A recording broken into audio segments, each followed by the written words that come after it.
What's happening, hardscapers? This is episode 49 of the How to Hardscape podcast, where we talk with you about how you can start and grow your hardscaping business.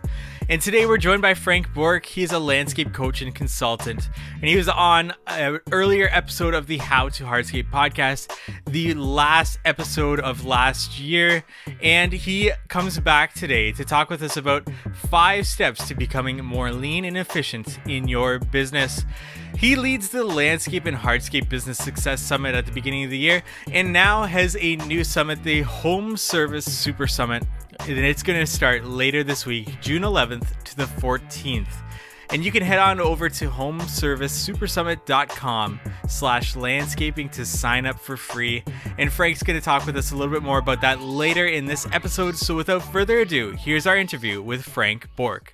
Today, we're joined by Frank Bourque. He is a landscape coach and consultant, and he leads the Landscape and Hardscape Business Success Summit, as well as the Home Service Super Summit later this week that we're going to get into in this episode. Frank, thanks so much for joining me again. It's such a pleasure. Thanks for having me. Frank, we've got to know a little bit about yourself in a previous episode. Everyone can check out earlier in this podcast. And we got to know a little bit about your background and everything, but let's get to know you, the person, a little bit more and ask you, can you give our audience a hobby that you're interested in or something that you do on the weekend that consumes your time other than hardscaping and business coaching? Well, I'd say that, the coaching is definitely, it keeps me busy, but my hobby, what I love the most is actually spending time with my kids. I've started playing hockey again because of them. I started, kind of playing around motorcycles again. Love motocross. Always been around motocross and getting the kids to kind of be part of all these little things that I grew up with is kind of one of these things that's very enjoyable now. So yeah, it's enjoying all these activities that as a kid I just thrive in daily to do, and now I only get to do them maybe 1 or 2 days a week. So it's definitely around kids and the activities, and we all get to enjoy it together now. So Absolutely. So do you see your interests start to rub off on your kids and you kind of get to enjoy that with them and go through that again with them? Oh, absolutely. Just thinking about my daughter the other day, where I'm a very creative person, so I always love designs and all these things. And she comes up to me and she says, "Oh, come and see what I did." And she had designed her own dresses on this software that she found, like an app, and then she was doing these videos like I do on a daily basis. So she was doing her own videos and editing them, and she's only 11. And I was thinking, wow, they really they really kind of play on that environment that all these things that I also love. So it's really, really great. Absolutely. That's awesome. So, Frank, you've got this Home Service Super Summit coming up at the end of this week, and we're going to get into that later in the episode, but I'm sure some of these topics are going to be covered during that, and you bring a lot of great value to the industry in terms of being a business owner and being in this industry, and let's get into something like this in this episode and talk about, especially in today's atmosphere, what does it take to be a business owner and to operate with efficiency as a business owner? Yeah, well, that's a great question. Lately, I've been getting a lot of calls, people wanting to really focus on what's important, because it seems like everything that's happened in the last few months really made a lot of business owners think about where they're heading, where they want to go, what they have to do. Some are more in fear than others. From what I hear right now, it's really good in terms of there's a lot of business out there. People are investing into their backyards, into landscaping. But as a business owner, when you're trying to see where to invest your time, today I just thought maybe I would share a few points on how can you simplify that process so that you're freeing some headspace to really focus on where you need to focus on as a business owner. The ones that I see growing the most are the ones who do this on a daily basis. So today I thought I'd share 5 steps to a leaner, more efficient business um, and business operations, to just help business owners just kind of take a look at where they are and what they could do maybe this week or next week to start this process. Absolutely. We're all about actionable advice on this podcast, and especially myself in my business, I'm always looking for these different tips to implement to, take the weight off my shoulders a little bit and to become more efficient and to become a better business owner myself. Yeah, absolutely. And so I would say, we're always thinking, okay, what can I add? What can I do? The first tip I would have to suggest or to give is, you know, as a business owner, it's springtime. Do a spring cleanup of your own business. Like, do a spring cleanup. Take a look at what you could eliminate, what you could get rid of, that which I call slack. So eliminate any slack. So anything that absorbs resources but creates little to no value. So I'm thinking about eliminating distractions on a daily basis, eliminating any waste of time, costly habits, anything that's unnecessary. So that could be right from the way you start your day to the way you finish your day. It could be maybe having discussion with your people of how much time is spent on a daily basis on stuff that's unbillable. Like if your crew has a habit to fuel, let's say in the morning, well, it's proven that fueling in the morning costs a lot more money to a company than fueling at night, because people want to go home at night, so they don't waste any time to get the job done, and then they go home in the morning. Fueling a truck could be stretched from 10 minutes to half an hour just by the time everyone gets their breakfast, everyone gets their coffee or whatnot. So just these habits, when you add them up, maybe one day is not the end of the world, or once a week. But when you're looking at it on, maybe 150 days or 200 days a year, it's enormous numbers, which is costing a lot of money. So, I was just having the discussion yesterday with a business owner who was saying, what would be the number one thing that I should be focusing on? And as a business owner, it's time management. Is not only how you manage your time, but how you help your team manage their time. So having a serious discussion with crew leaders, once a week is really worth it. Even if it's just a 10-minute discussion about, hey, what was your challenges this week? Is there anything I can help you with? What are some of the things that you would need to make your job easier? And sometimes you'll get some information from them that really tells you why they're spending so much time doing what they're doing, because sometimes they're trying to fix a problem in their own way, but they don't really know how, or they're trying to do something, let's say like training their guys, but if they don't really know how, it might be taking a lot more time than needed. So as a business owner, you can find out a lot of information by just staying in touch, finding out more about what the team needs, but also showing them some ways to save time and getting them part of the process, part of the discussion. You're not alone in them. So just to recap, eliminating slack could include, distractions, waste of time. It could be um, meetings, but it could also be just clutter. If you're spending a lot of time trying to find equipment in a shop that's not cleaned up, it would be just kind of just taking a look how you use your time, how your team is using their time, and how you can help them with that. So that would be my first one. That's great. And just to relate that personally, I took this year to try my best to keep my truck organized, because the amount of time I've wasted in my truck and trailer trying to find a certain thing, I've that's exactly one thing that I've put into place in this year, so that I'm not wasting that time looking for that tool or looking for something in my truck or trailer. Because once you know your numbers and you know how much time you're wasting, how much money you're wasting, it really puts it into perspective. Absolutely. Every bit of my day, if I start with a clean office or a clean space, I feel that my headspace is even Yeah, better for the whole day. So you're absolutely right. absolutely. And what's the next one here? I'd say, when we were just talking about leaders and time management, taking the time now to train them. And I can remember as a business owner, when I had at my peak where we had over 110 employees and I was trying to figure out where to put my time, someone had told me, listen, the best favor you can do to yourself is to train people to do the things that you don't have time to do, because my plate was just full, working literally some weeks over 100 hours a week.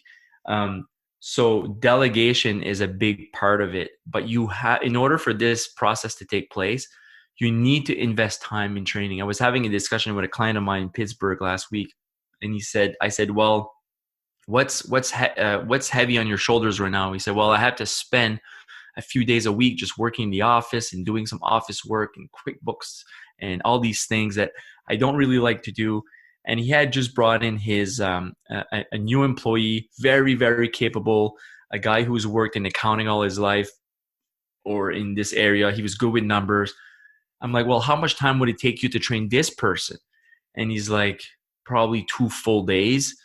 I'm like, well, okay, if you're spending 2 days a week doing this and you're doing this on a monthly basis, it's costing you 8 days.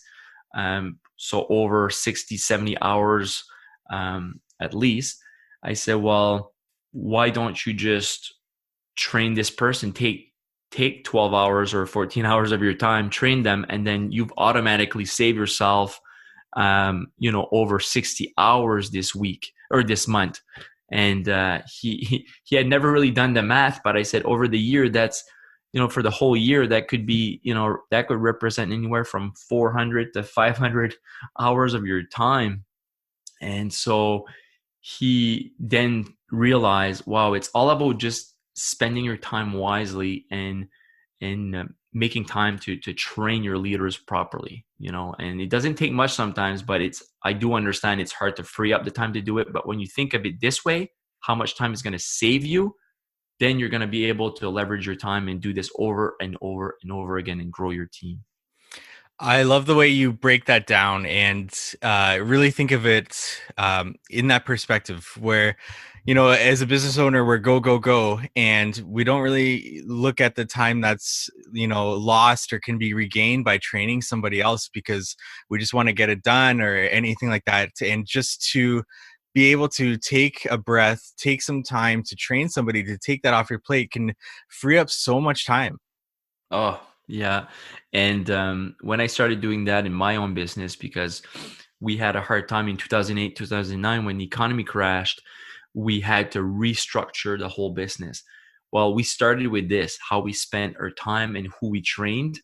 And I can guarantee you, after 2 or 3 years of doing this, we were running leaner with 20 employees than we were a few years before with over 100 employees, making more revenue, more profits. And it's hard to believe, but that means that we were only running like at 20% efficiency back when we had all those employees. So the only secret to that was having better training with leaders that could start even delegating to their leaders in their crews. So it's a really cool cycle that happens within a company. When you train leaders to train, then not only are you not necessarily doing all the training, but you keep growing people who keep growing other people. And that should really be the goal of a team and leaders. Yeah, such great advice. For sure. Here, we're talking about teams, we're talking about leaders, we're talking about training. Another big, huge part of a business owner's job is knowing the numbers. This is the most empowering part of owning a business. Once you start figuring out how much time it takes you to do stuff, how much money it costs you to build a job, how much you're actually making on a job, all these numbers are so powerful because it opens up your eyes to what you actually want to do, in which direction you want to go. So as a business owner, I can remember for the first 5 years, I felt like I was running blind. I just wanted to have a business. I just wanted to have contracts, but I didn't really know if I was going the right direction. When I started looking at my numbers and really taking a look at, okay, what's billable time, what's non-billable time, understanding my expenses, understanding my profitability, knowing that a gross profit and a net profit is not the same. So learning to differentiate both. So net profit takes into account the overhead. So sometimes, as business owners, we look at the numbers, we're like, wow, we're 40% profitable on this job. But when you take out the overhead, and not all business owners know how much this number is. And by the way, there's a free software out there that you can use for budgeting, which when you build your budgets, you'll find out exactly how much your overhead is. So if you go at golmn.com and you download, you just sign up for a free account, you'll get a free budgeting software. So I hope that's okay that I mentioned that, but it's just, I think it's crucial for people to start with this budget and with this overhead number. You'll find out so much by just looking at, even numbers like revenue per hour or per man hour. So if you calculate the amount of hours you put in a month and how much revenue you've done that month, if you divide one by the other, you'll find out how much you're making per hour, per man hour. And so you can compare one month to the other. You could say, oh, last month we've worked 1,000 hours and we did so much money. But this month we were at compared to last month, we were maybe at $100 per man hour. This month we're at $150 per man hour based on all the revenue. And that could represent that you're, 50% more efficient. So stuff like this, just learning more about it, I think is what opens up your eyes as a business owner. And sometimes you stop doing bad habits or stop doing some types of jobs that are not profitable, because you really get to see that it's not worth sending out your guys to a job where you're not going to be making money if it's priced a certain way. So for me, it was one of my biggest aha moments was when I started to see those numbers. Definitely. And we've talked to a lot of contractors who and it's fine. Like, you can be an amazing craftsman, but if you don't know your numbers, it's difficult to really know where your business sits, because at the end of the day, you get paid for a job, you take away the materials and the labor, and you think that's total profit. But then it's you need to take into factor those overhead expenses, those costs of being a business. And we've taken the past year with How to Hardscape to try to put out as much content about this. And LMN is an amazing software with the free budget. It's incredible for sure. We've had Mark Bradley on the show to talk about it. So it's definitely something that people should look into with that free budgeting software. We've also created a spreadsheet for contractors to be able to do it themselves, and to really, because knowing your numbers is so crucial. And I know it gets preached over and over and over again, but there's a reason why. Yeah. And that brings me to my fourth point. When you're just talking about how important it is, there's this friend of mine from New York. When they were having this conversation about numbers, a small company, just 5 guys, but he was saying, listen, I need to find a way to make my life simpler and to actually make more money doing this, because I'm working so hard. I feel like physically I'm falling apart.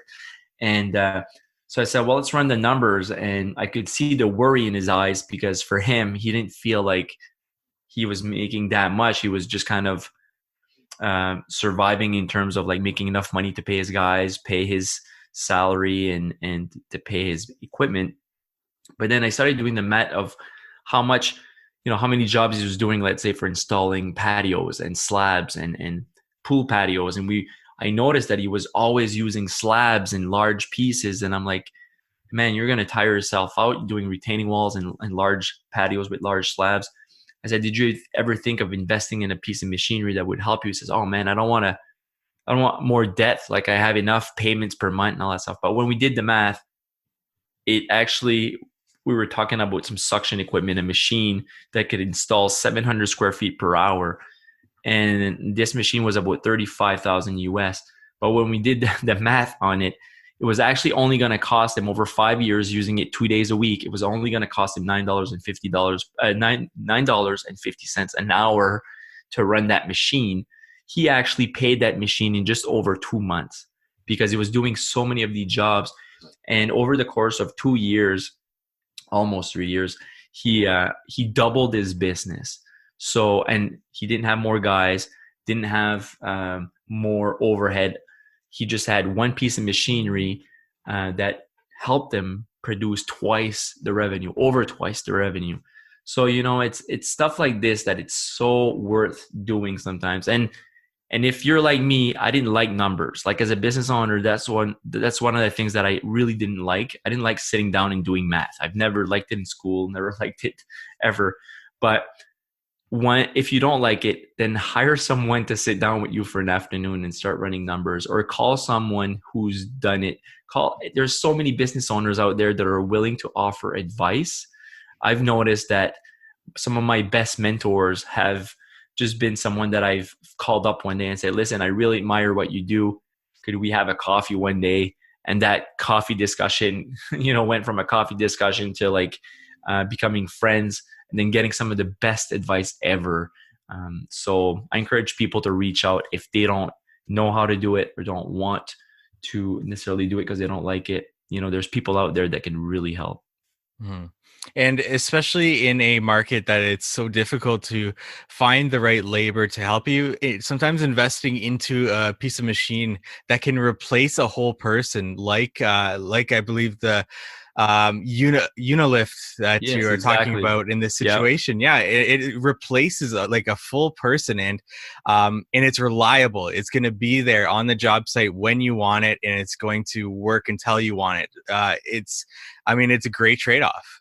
Yeah, great trade-off. And you're talking about the Unilift, a machine that can do, let's say, 700 square feet per hour. That's one guy. Usually 3 guys can do 200 square feet per hour. So you're almost 9 times more efficient with that machine, like when you think about it that way. So, there's equipment, then there's tools that you can do the math. And then some people think that software is expensive. I think it's expensive not to have software. So software, there's cheap software, but there's also software that's worth investing as you grow. So, we talked about LMN, we talked about, there's service autopilot for people who are really invested like in maintenance. It's really good for rescheduling, all that stuff. Budgeting, estimating software, like we said, like LMN. And then, just knowing where you spend your time, like with GPS system, you get so much information on just your crews and how time is spent with the vehicles, all this stuff. It's incredible. The one app that I really love is the 4:00 a simple app that asks you, what did you do today? What are you doing tomorrow? What are some of the challenges, and what do you need from from us, the leadership team, like whether it's materials or information, labor. So just all this is out there for people to use. The companies who use it are usually way more efficient and profitable than those who don't. So if it's out there, I think it's worth at least considering taking a look at it when the timing is good to invest, but you have to know your numbers. And then my last one I would say is this is one of the best ways to motivate your team, because like anybody else, we're motivated by knowing that we're winning, right? So creating small wins in a team is essential to build team culture. And team culture is really how your people behave when you're not there. All right. So if you have good team culture and they love to provide a great experience, then when you're not there as a business owner, the team is still doing that. They're still treating each other the same way. They're treating their clients the same way because there's a culture. They have the same values as you do. But in order to do this, you really need to provide them with some wins. And one way to do this is to have to build your dashboard, to build a scoreboard. So if people know they're losing or winning, they will it's going to be a motivator no matter what. Like take sports, for example. When you're sitting in a hockey game, basketball game, baseball game, doesn't matter. There was no scoreboard. It would just not be the same game, right? It would just not be as motivating for the crowd to be there. And so it's the same thing for your business. If you can tell people, hey, we really won on this project, we were ahead by so many points, or we were back so many points, then people go, oh, geez, what did we do? What can we do? It motivates them to take action. When people don't know whether they're winning or losing on a daily basis, weekly basis, monthly basis, or even yearly basis, even worse. And most of my, a lot of people that I start working with, one of the first questions that I ask them is about um, their dashboard, if they have one, if they're tracking numbers, if they have some key performance indicators, if they're, and oftentimes it's no, we're not there yet. Great, because then I know how motivated the staff are going to be once we start doing that, because they start asking, hey, how was that job we did? Estimated versus actual hours. Are we profitable? Was that a good job? They're curious. They want to know. And it's very powerful for getting people on board to believe in what they're doing and wanting to do more for you. Because the more they win, the more they want to do it. Absolutely. And giving them the responsibility and the, agency over their actions and, reaching those goals and those targets. I can definitely see that being extremely valuable for any business. Absolutely. And I think if we as leaders just do this in general, like that could be on a personal level and on a business level, make people win as often as possible, people will want to be around you. It's a good way to keep your people. As we wind this interview down, Frank, I know that you've got the Landscape and Hardscapes Summit in the close to the new year. It's an awesome online summit, but you've also got a new one coming up here. And can you talk to our audience a little bit about it? So I was supposed to have an event in August, a live event, and because of the pandemic, we can't have a large social gathering. So I've decided to partner up with a good friend of mine, Brandon Vaughn, who's in this home service industry, which means that it's multiple different industries, from landscaping to um, guys with electrical, like in the construction trade, whether it's exterior work, from plumbing to electricians to window cleaning. But what I've learned about working with other industries that are all in the home service business is that there's so many different tips, tricks, tech pieces of technology that they are using that we don't even know about. And for the last few years, I've been kind of associating with these different industries to learn more about what's out there. So I've decided to partner up with Brandon Vaughn, who is the CEO of Conquer. It's a coaching group in North America, a large group that holds some of the best events for that industry.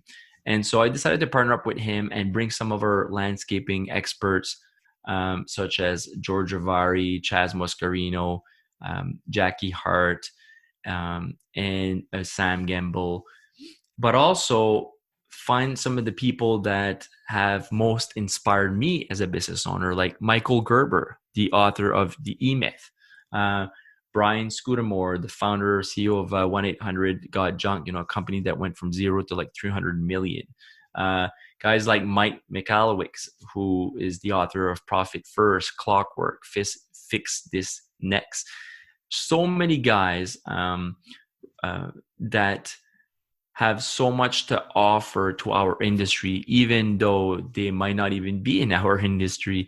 So I just invite people to check it out if they see something that that could be helpful, from marketing to, so there's one day on marketing, there's one day on admin, the third day is on production, and the fourth day is on sales. So from June 11th to June 14th, we're going to touch on a topic each day.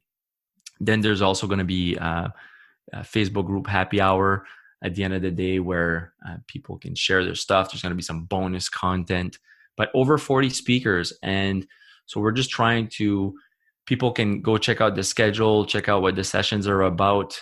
Sessions from growing your business on YouTube or growing your business on social media, to how to better operate your business on the admin level, production, all these things. So there's some content there for everyone, and it's free, so people can sign up.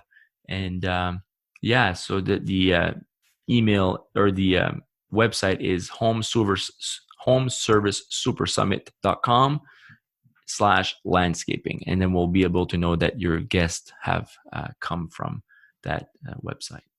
Perfect. So if for those familiar with the Landscape Hardscape Summit, Is this going to be a very similar experience in terms of, logging in, watching the videos?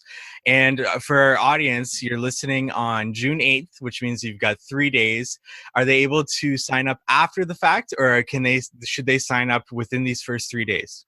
It's a great question. It's going to be, they can sign up at any time, but if they miss the content, so it's going to play like, basically there's a schedule. So it's a bit different in the Landscape and Hardscape Summit. You could just, for the full day, you could have access to the sessions for the whole day.